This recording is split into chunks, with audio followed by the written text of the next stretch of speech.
नमस्कार दोस्तों, आज के इस वीडियो में हम चक्रव्यूह के बारे में जानने वाले हैं। चक्रव्यूह किसने बनाया, किसने तोड़ा, इन सारे सवालों के जवाब आपको इस वीडियो में मिलने वाले हैं, तो वीडियो को अंत तक ज़रूर देखें। तो दोस्तों, भगवान श्री कृष्ण की नीति के चलते अर्जुन के पुत्र अभिमन्यु को चक्रव्यूह भेदने का आदेश दिया गया। यह जानते हुए भी कि अभिमन्यु चक्रव्यूह भेदना तो जानते हैं, लेकिन उससे बाहर निकलना नहीं जानते। दरअसल अभिमन्यु जब सुभद्रा के गर्भ में थे तभी चक्रव्यूह को भेदना सीख गए थे, लेकिन बाद में उन्होंने चक्रव्यूह से बाहर निकलने की शिक्षा कभी नहीं ली। अभिमन्यु श्री कृष्ण के भांजे थे। श्री कृष्ण ने अपने भांजे को दांव पर लगा दिया था। अभिमन्यु के चक्रव्यूह में जाने के बाद उन्हें चारों ओर से घेर लिया गया। घेर कर उनकी जयद्रथ सहित 7 योद्धाओं द्वारा बेरहमी से हत्या कर दी गई, जो कि युद्ध के नियमों के विरुद्ध था। कहते हैं कि श्री कृष्ण यही चाहते थे, जब नियम एक बार एक पक्ष तोड़ देता है तो दूसरे पक्ष को भी इसे तोड़ने का मौका मिलता है।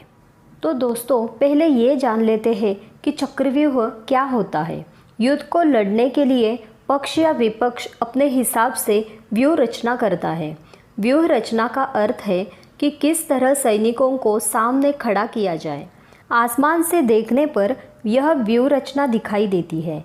जैसे क्रॉच व्यूह है तो आसमान से देखने पर क्रॉच पक्षी की तरह सैनिक खड़े हुए दिखाई देंगे। इसी तरह चक्रव्यूह को आसमान से देखने पर एक घूमते हुए चक्र के समान सैन्य रचना दिखाई देती है। इस चक्रव्यूह को देखने पर इसमें अंदर जाने का रास्ता तो नज़र आता है, लेकिन बाहर निकलने का रास्ता नज़र नहीं आता। यह तो कोई बहुत ध्यान से देखे तो ही संभव होगा, लेकिन इसके लिए आपको आकाश से देखना होगा। यदि देख भी ले तो यह चक्रव्यूह तो घूमता ही रहता है। कहते हैं कि चक्रव्यूह की रचना द्रोण ने की थी। इस व्यूह को एक घूमते हुए चक्के की शक्ल में बनाया जाता था, जैसे आपने स्पाइरल को घूमते हुए देखा होगा। कोई भी नया योद्धा इस व्यूह के खुले हुए हिस्से में घुसकर वार करता है या किसी एक सैनिक को मारकर अंदर घुस जाता है। यह समय क्षण भर का होता है, क्योंकि मारे गए सैनिक की जगह तुरंत ही दूसरा सैनिक ले लेता है। अर्थात योद्धा के मरने पर चक्रव्यूह में उसके बगल वाला योद्धा उसका स्थान ले लेगा, क्योंकि सैनिकों की पहली कतार घूमती रहती है। जब कोई अभिमन्यु जैसा योद्धा व्यूह की तीसरी कतार में पहुंच जाता है, तब उसके बाहर निकलने के सारे रास्ते बंद हो जाते हैं। यदि वह पीछे मुड़कर देखेगा तो पता चलेगा कि पीछे तो सैनिकों की कतारबद्ध फौज खड़ी है। व्यूह में घुस जाने के बाद अब योद्धा चौथे स्तर के बलिष्ठ योद्धाओं के सामने खुद को खड़ा पाता है। इस चक्रव्यूह में योद्धा लगातार लड़ते हुए अंदर की ओर बढ़ता जाएगा और थकता भी जाएगा, लेकिन जैसे जैसे वो अंदर जाता जाएगा, अंदर के जिन योद्धाओं से उसका सामना होगा वो थके हुए नहीं होंगे। ऊपर से वे पहले वाले योद्धाओं से ज़्यादा शक्तिशाली और ज़्यादा अभ्यस्त भी होंगे। शारीरिक और मानसिक रूप से थके हुए योद्धा के लिए एक बार अंदर फंस जाने पर जीतना या बाहर निकलना कठिन हो जाता है।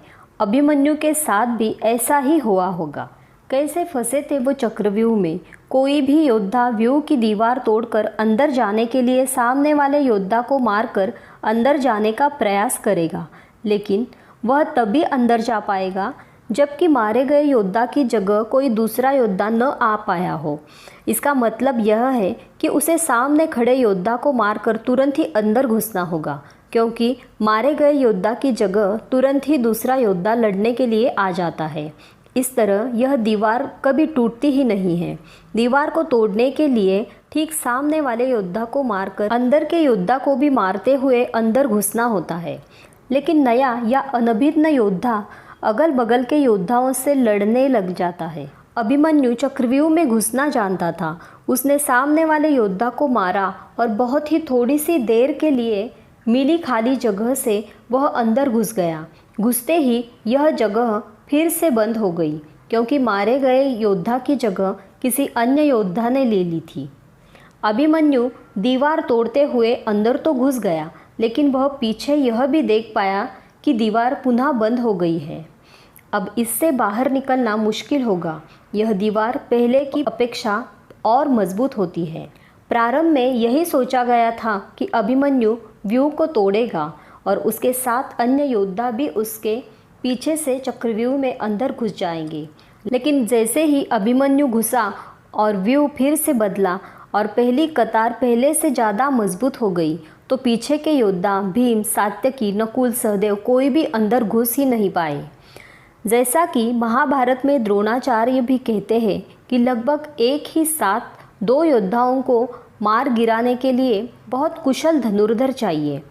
युद्ध में शामिल योद्धाओं में अभिमन्यु के स्तर के धनुर्धर 2-4 ही थे, यानी थोड़े ही समय में अभिमन्यु चक्रव्यूह के और अंदर घुसता तो चला गया, लेकिन अकेला, नितांत अकेला, उसके पीछे कोई नहीं आया।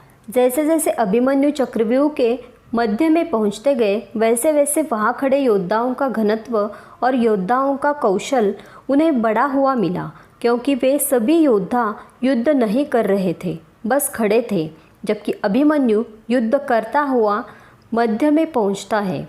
वे जहां युद्ध और व्यूह रचना तोड़ने का कारण मानसिक और शारीरिक रूप से थके हुए थे, वही कौरव पक्ष के योद्धा तरोताज़ा थे। ऐसे में अभिमन्यु के पास चक्रव्यूह से निकलने का ज्ञान होता तो वे बच जाते, या उनके पीछे अन्य योद्धा भी उनका साथ देने के लिए आते तो भी वे बच जाते। दरअसल अर्जुन पुत्र अभिमन्यु चक्रव्यूह भेदने के लिए उसमें घुस गया। चक्रव्यूह में प्रवेश करने के बाद अभिमन्यु ने कुशलतापूर्वक चक्रव्यूह के 6 चरण भेद लिए। इस दौरान अभिमन्यु द्वारा दुर्योधन के पुत्र लक्ष्मण का वध किया गया। अपने पुत्र को मृत देख दुर्योधन के क्रोध की कोई सीमा न रही। तब कौरवों ने युद्ध के सारे नियम ताक में रख दिए। 6 चरण पार करने के बाद अभिमन्यु जैसे ही 7वें चरण की ओर आखिरी चरण पर पहुँचे तो उसे दुर्योधन, जयद्रथ आदि 7 महारथियों ने घेर लिया। अभिमन्यु फिर भी साहसपूर्वक उनसे लड़ते रहे। 7 ने मिलकर अभिमन्यु के रथ के घोड़ों को मार दिया। फिर भी अपनी रक्षा करने के लिए अभिमन्यु ने अपने रथ के पहियों को अपने ऊपर रक्षा कवच बनाते हुए रख लिया और दाएं हाथ से तलवारबाजी करता रहा। कुछ देर बाद अभिमन्यु की तलवार टूट गई और रथ का पहिया भी चकनाचूर हो गया। अब अभिमन्यु निहत्था था। युद्ध के नियम के तहत निहत्थे पर वार नहीं करना था, किंतु तभी जयद्रथ ने पीछे से निहत्थे अभिमन्यु पर जोरदार तलवार का प्रहार किया। इसके बाद 7 योद्धाओं ने उस पर वार कर दिए। अभिमन्यु वहाँ वीर गति को प्राप्त हो गया। अभिमन्यु की मृत्यु का समाचार जब अर्जुन को मिला तो वो बेहद क्रोधित हो उठे और अपने पुत्र की मृत्यु के लिए शत्रुओं का सर्वनाश करने का फैसला किया। सबसे पहले उन्होंने कल की संध्या का सूर्य ढलने के पूर्व जयद्रथ को मारने की शपथ ली। अब आगे हम ये देखेंगे कि चक्रव्यूह को कैसे तोड़ा जाता है। कुशल योद्धा देखता है कि बाहर की ओर योद्धाओं का घनत्व कम है, जबकि अंदर के योद्धाओं का घनत्व ज़्यादा।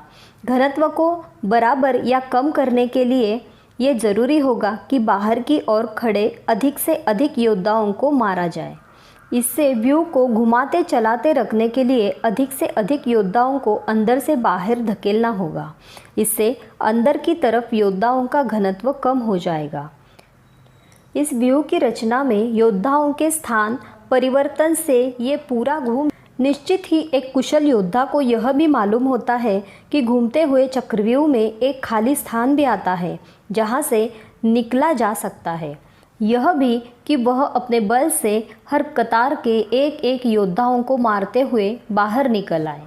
तो दोस्तों, इस तरह से चक्रव्यूह को तोड़ा जाता है। तो दोस्तों, चक्रव्यूह के बारे में जितने भी सवाल हैं, आशा करती हूँ कि इस कहानी के माध्यम से आपके पूरे सवालों के जवाब आपको मिल गए होंगे।